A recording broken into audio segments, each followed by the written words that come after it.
Like I alluded to in my last video, today we'll be covering the 7th Circle Endless Nightmare. Before we get into it, I would like to thank everyone who saw and liked my last video. It was a big boost in my motivation seeing something I put effort into getting a solid amount of recognition. In light of this, I have decided to remain committed to my work schedule I set out in my return video. I also decided to fully commit to my rebranding. Meet Caine. She'll function as my channel mascot. Maybe one day we can even turn her into a marketable plushie. Unlike my last review, I have a substantially higher amount of time into this game. While I was first considering only playing it for a few hours and making a script like before, I instead decided to go through the entire game, and for that I am grateful. The 7th Circle is a turn-based permadeath dungeon crawler, not too dissimilar from what we covered last time. This game is fortunately much better. I heard Seth Talk mention a phrase in his Path of Aqua video I feel also rings true for this game. It is the vastness of a kiddie pool and the depth of the Mariana Trench. 7th Circle is an incredibly mathematical game, and while you can disregard it if you want to play casually, it is necessary to at least learn what buffs and debuffs do, what perks provide the best benefits to your playstyle, and what magic is best for what circumstances you'll come across in the higher difficulties. In your first playthrough, you'll more than likely die because, admittedly, the mechanics are a lot to take in. Allow me to help explain some of them.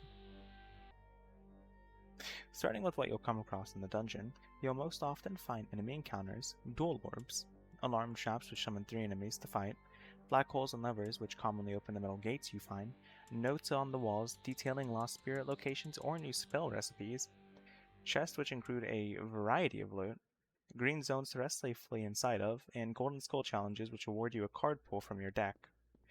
There are also false walls and secret walls you can open by clicking a discolored brick. Dual orbs are usually a nice challenge early on for some bonus XP and a 2% increase to rare drop chances. I recommend doing them early on, but you can ignore them in the final few stages since by then you'll have all the gear you'll need to challenge the last of the bosses. The enemies the dual orbs summon are supposed to be a more difficult version of the ones you find in random encounters, but I never noticed any big leap in their damage or health. Alarm traps are similar in the fact that if you step on them, they'll summon a trio of enemies you fight and kill one after the other. Like with duels, early on they have the possibility of being dangerous, but the levels and blood points you can earn usually outweighs the risk. Later on in the game, there's an entire level of these alarms, so if you want to do what I did and save probably an hour of fighting, use a light step spell. Its input is Pile. Black holes start a small minigame in which you click a coin to go for the amount of spaces you are allotted. The tiles on the board include stat checks that provide bonuses or penalties, difficulty increases and decreases that admittedly feel like they don't do much, spaces that damage and restore your resilience, I'll explain what that does later, and a chest tile that gives you either blood drops or one of 3 items to use between the minigames.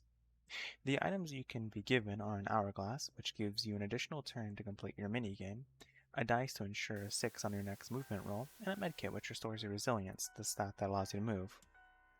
If it reaches 0, either from those aforementioned penalties or from landing on one too many damaging spaces, you lose and take around 150 damage. You can usually succeed on your first try, although bad RNG can make you take a handful of attempts. Once you win, a nearby metal door will typically open.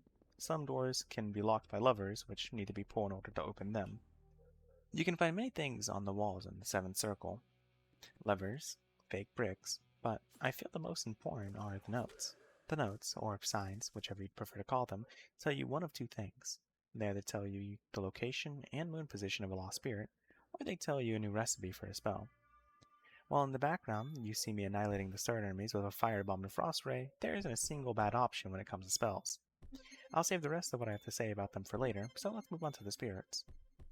The lost souls are children who are presumably trapped in limbo with you, and upon saving them, they grant you a free red chest. Red chests include better loot than their non-red counterparts. They can also give you a colored skull, which provide varying benefits, from 2% lifesteal hit to a permanent uptime on your adrenaline, which increases your damage by 10%, while also giving you an additional armor value of 150. You heard me mention moon cycles a while ago and might be wondering what they are. I can't blame you, but unfortunately, outside of 2 mechanics, they don't do much. Besides allowing you to interact with the lost souls, once the moon has cycled enough times, it will cause the floor to be full of red fluid. Setting aside the annoying sloshing sounds it makes, It lowers how much health and mana resting restores, even in safe resting areas marked by the map tiles being green. Much to our benefit, resting is nearly completely made useless by alchemy and potions, so the fluid doesn't shift gameplay around at all. While scouring the dungeon floor for chests, you will occasionally find a pile of bones that a golden skull will wiggle its way up from.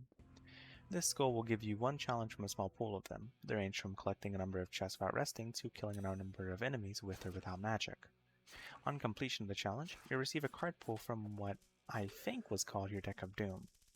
I might be schizo though, because in the game it's listed as your deck, but I swear somewhere it said Deck of Doom. You find more cards for your deck out of chests and can alter it between runs. Not during one. The cards' benefits are purely numerical. They can increase a stat by 2, raise your stamina and your HP by 300, or increase something like your reflex or fitness by 3%. Again, this game is very mathematical. As expected, the fake walls, either by miscolored brick or being illusory, lead to treasure, or in one other instance, a lever. You can see through fake walls with the magic sight spell. For some reason, the spell also allows you to see the lost spirits, however you cannot interact with them. Stats increase as you use them, which I like a lot in a game like this. You can also increase them in character creation of your perk points, allowing for deeper customization of what you want to do with that run. While you can use a pre-made class, I always like using custom ones more. Each skill feels useful, and there wasn't one I felt outright didn't have a place in the game. Crafting, alchemy, and survivalism all did as they needed and leveled up without much effort. As expected, you can level up your weapon and magic skills with relative ease because of how often you'll be fighting. A higher alchemy will make your crafted and found potions more potent.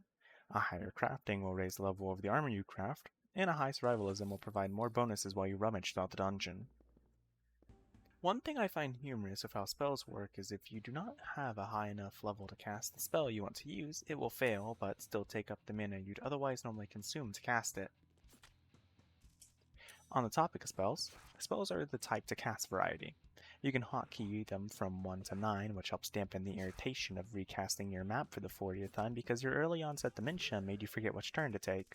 Your utility spells are often found in the Conjuration School, which includes spells that let you see the map, walk over alarms without triggering them, and granting you mystical sight.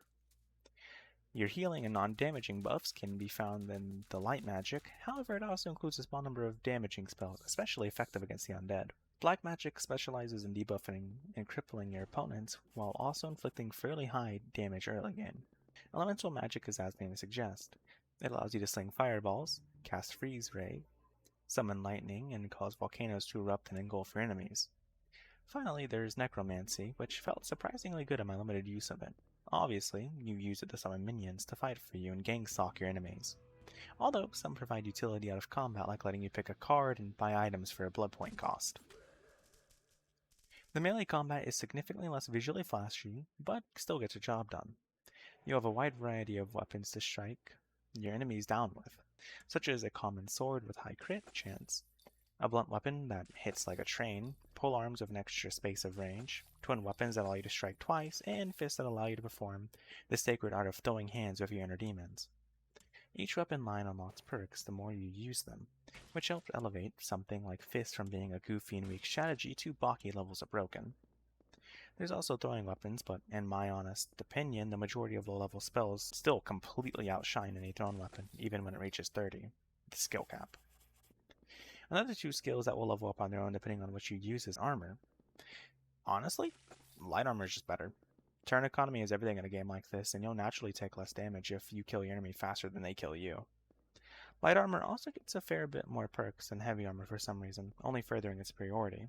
Now, with most of the other stuff out of the way, let me tell you about the screen you'll likely be sitting on most during your playtime: combat. Upon touching an alarm, clicking a dual orb, or walking into an enemy's encounter, combat will begin. Entering combat will place you mostly randomly along a string of tiles, which you can see on the left side of your screen. The tiles tell you how far you are from the enemy, as well as if there's a crack in the terrain. Whenever you or your opponent are standing on the crack, whoever is on it will gain the unbalanced status effect. You can see your status effects on the left side of the screen as well, directly to the right of the tiles.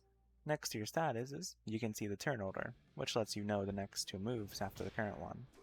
While it's nice for planning ahead, it isn't rare for you or your enemy to randomly get 6 turns in a row for next to no reason. It definitely has something to do with the initiative stat, but I'm too dumb to figure it out. On the right side of your screen, you can find your actions. To avoid wasting time telling you what they do, I reckon you can use your eyes to read. One of the first things you'll likely realize as you enter combat is how grotesque yet cool the monster designs are. The second is how killer music is.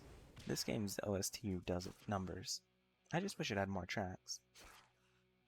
The enemies and bosses just look incredible and really fit the grimy and dirty feel of the game.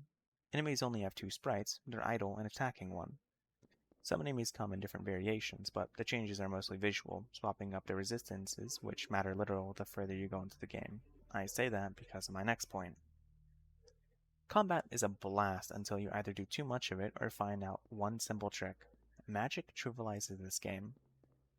I started my previous playthrough with Twin Blades, which felt great for the beginning levels. As I kept going, I kept missing more and more hits, eventually being unable to hit bosses at all past stage 10. When I could, I did good damage, but otherwise I felt hopeless. Well, I decided to look into a guide, which I'll include in the description because it helped me thoroughly with this video, and saw that magic was a guaranteed hit. I mostly ignored it before, but wanting to try it out going forward, I used the Ice Beam until I was a high enough level to cast other spells. The level 3 ice spell was doing upwards of 1,500 damage, even while I was at 5 intelligence. My weapons crit for 1,500 on a high roll. Even having to use mana to cast, they outperformed my weapons. Mana was never even a problem either. Between light armor giving you such a turn advantage over enemies, you could slam down potions before sending your opponent to the big man upstairs in a box. The difference in power only gets more real when you get to Elemental Magic level 19 because you get access to Ball Lightning, a spell that could 1 to 2 shot every enemy in the game besides bosses. The final spell I ended up using and binding to 4 was Drops of Lava, which in fact did 1-shot every enemy besides for bosses, but even those barely survived. For some reason I had a bug where if I used it my next turn was skipped in the later stages, but even with that, I was still slaughtering enemies by the dozens. Going by the guide, there was an even better spell I never used, meaning I would have only gone more powerful. Melee doesn't compare at all to that level of power. Bosses are their own thing, and usually have nice designs. Usually you'll see a boss reappear on later stages as a regular enemy. They're not very tough if you have a standard understanding of the gameplay and combat loop, and even the final boss was a pushover by the time I got to him. I did die on the first boss once though, so there's that at least. If I include it, you'll see me pulverize him in the background footage, probably at the end of the video. Each boss you kill gives you a trophy in the form of an extra item to throw onto your character and the character creator that enhances your stats. After you kill the final boss or die, either by shift K'ing yourself or being bested by an enemy or boss, you can spend your blood points or buffs for all the runs after the one you just completed. You can also pay to unlock the other modes, which, as I mentioned earlier, I have yet to try. The meta progression feels nice, although I wish leather straps and metal scraps, as well as the monster organs you go for defeating enemies, didn't remain between playthroughs. All you really need is to win once to be set for life going forward. Like how you see me breezing through this area. I really should have raised the difficulty for this footage. A detail you may have noticed I've left out if you've played the game before are the TVs. I intend to get to that detail shortly after briefly gushing about the style of the game.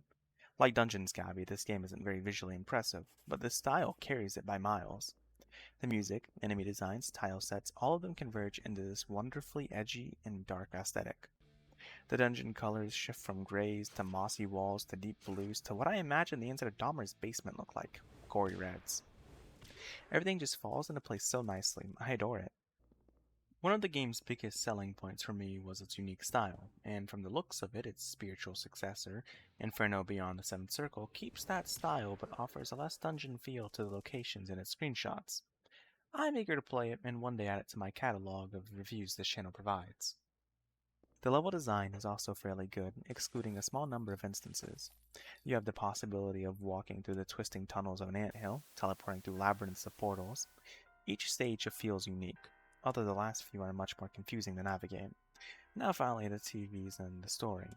This game's story makes very little sense to me, but I'll try my best to offer what information I could glean from the 11 out of 12 TVs I found. Basically, shit's fucked. Your character's parents are dead, and you saw a bear mascot murder some kid at your party. One day you see him on the street and on his pockets. After that, you decide to shift K yourself, but not before the police find you. You're in limbo, trying to figure out why, and to escape you have to confront the darkest part of your mind. The cutscenes are intentionally vague, and this game has next to no story reviews online, so this is the best I could do without going to find the 12 TV and rewatching every cutscene a dozen times over in order to best understand what I read. Once you beat the final boss, you wake up in a psych ward while rock music plays and the credit rolls. What do I think of this game? I like it a lot more than Dungeon Scavenger anyway. There have been very few games that have stuck with me like how this game did when I tried it incredibly briefly earlier this year. My only issue is, which you'll probably notice, is the overabundance of loading screens. They show up everywhere and take a hot second regardless of your PC. Disregarding that, like I mentioned before, I'm excited to see what else 68K Studio do with the franchise. Just having gone into the genre of PC dungeon crawlers like this, I feel the Seventh Circle and This Nightmare was an incredible introduction to the genre. Since the game was released in 2018, it will likely stay as it is, which in my opinion has more than enough content to put days into. I'm currently sitting at 23 hours, even without having tried the alternate modes. And for the current sale of $1 this game is on, it's totally worth it. This game absolutely earned its mostly positive score. Before I go, I found a little detail while playing that didn't really fit anywhere else in the script. If you click F12 while playing, you can actually open this game's dev tools, which include the PNGs, the code, everything. When I was talking about this game with a friend, I struggled to find the picture of the Starter Dungeon's rat, which led me to realize that there was no site with all of this information provided, at least not easily found anyways. So having access to everything makes me feel pretty happy. If I still hosted D&D, I'd absolutely use these pictures for a homebrew session or something of that caliber. All in all, give this game a shot. It's literally only $1 right now, what else are you going to use it on? Join me next time when we get thrown down a well and wake a slumbering god. Until then, stay safe, be kind, and I'll see you all soon. Probably in January.